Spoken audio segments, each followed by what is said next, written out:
الكويتي يوفر الحمضيات وجميع الانواع الخضار، وفي مزارع موجوده حاليا عندها محميات او زراعه حقليه في انواع في الخضار، في محمي وفي حقلي.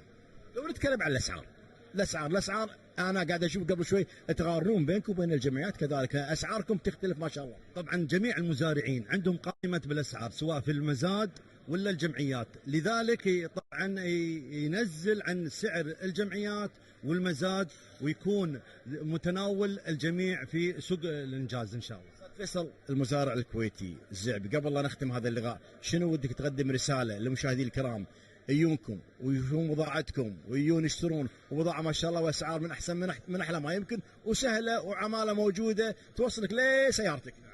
هذه دعوه من اخوكم فيصل الزعبي للجميع، حضور سوق انجاز كل اثنين وثلاثة للدعم للمنتج الكويتي ولاخوانكم مزارعين الكويتيين. العافيه المزارع الكويتي فيصل الزعبي، يعطيك العافيه، عساك على القوه والمنسق المزارعين في سوق الانجاز. كذلك نشكر السيد نواف الجندل، كذلك بلديه الكويت تكون موجوده ما شاء الله مشرفه على هذا السوق. ونقول حق المواطنين والمقيمين حياكم الله في سوق انجاز في منطقه الري، تشونها ما شاء الله الخضره الطازجه من الشاحنات ومن المزارع، تطلع ما شاء الله بيوم الاثنين ويوم الثلاثاء من الساعه 10 الى الساعه 8 بالليل. راح نرجع الى عبد العزيز والاداره لتكمله فقرات برنامج مساء الخير. لكم الهوى، تفضلوا.